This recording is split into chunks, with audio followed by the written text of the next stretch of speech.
नमस्कार।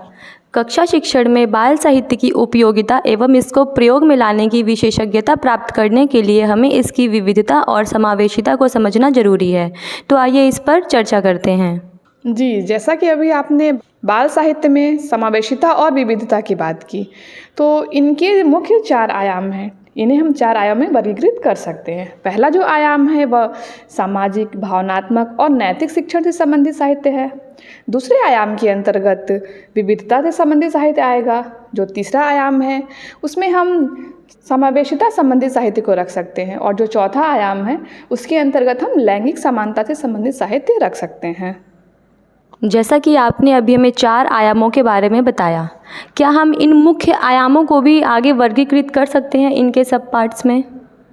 जी, ये तो मुख्य आयाम हैं। इनको भी हम कई भागों में विभाजित कर सकते हैं। जो सामाजिक, भावनात्मक और नैतिक शिक्षण से संबंधित साहित्य है उसके अंतर्गत हम भावनात्मक विकास का साहित्य रख सकते हैं। उसके अलावा सहानुभूति एवं करुणा को बढ़ावा देने वाले साहित्य भी इसी के अंतर्गत आएंगे।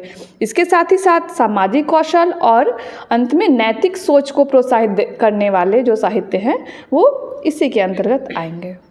जैसा कि आपने अभी हमें दूसरे आयाम के बारे में बताया, विविधता से संबंधित साहित्य, क्या आप इस पर थोड़ा हमें विस्तार से बता सकते हैं कि इसमें किस प्रकार के साहित्य को हम शामिल कर सकते हैं? जी, जैसा कि नाम से ही स्पष्ट हो रहा है, विविधता मतलब ये कई सारे आयामों का संगम है। ठीक है, इसके अंतर्गत हम सांस्कृतिक विविधता, भाषाई संबंधित विविधता, सामाजिक वर्ग और आर्थिक विविधता और इसके साथ ही साथ विभिन्न क्षमताओं और चुनौतियों वाले प्रतिनिधित्व करने वाले साहित्य को शामिल कर सकते हैं। जी, आपने इस आयाम को बहुत अच्छे से समझाया। अब हम आगे तीसरे आयाम पर चलते हैं। समावेशिता संबंधी साहित्य आपने हमें बताया, क्या आप इस पर भी हमें बता सकते हैं कि इसमें किस प्रकार के साहित्य को हम रख सकते हैं? जी, समावेशिता संबंधित साहित्य के अंतर्गत हम उन साहित्य को रखेंगे जो समान अवसर उपलब्ध कराएं।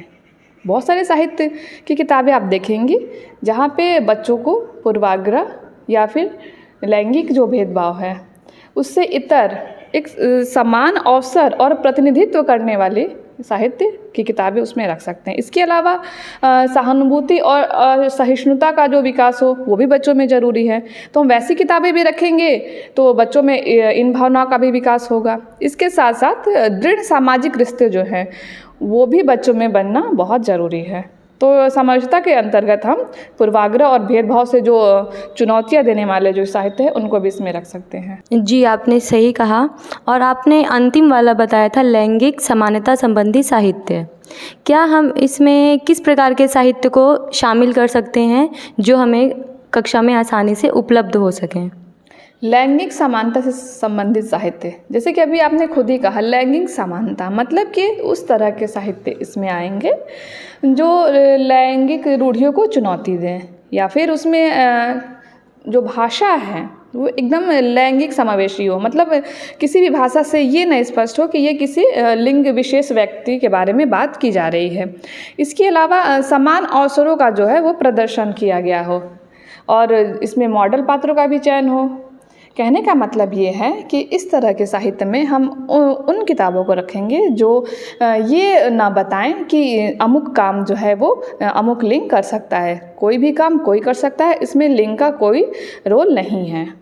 अब इस प्रकार के साहित्य के क्या उदाहरण हो सकते हैं, हम उसको दूसरी वीडियो में समझेंगे। धन्यवाद।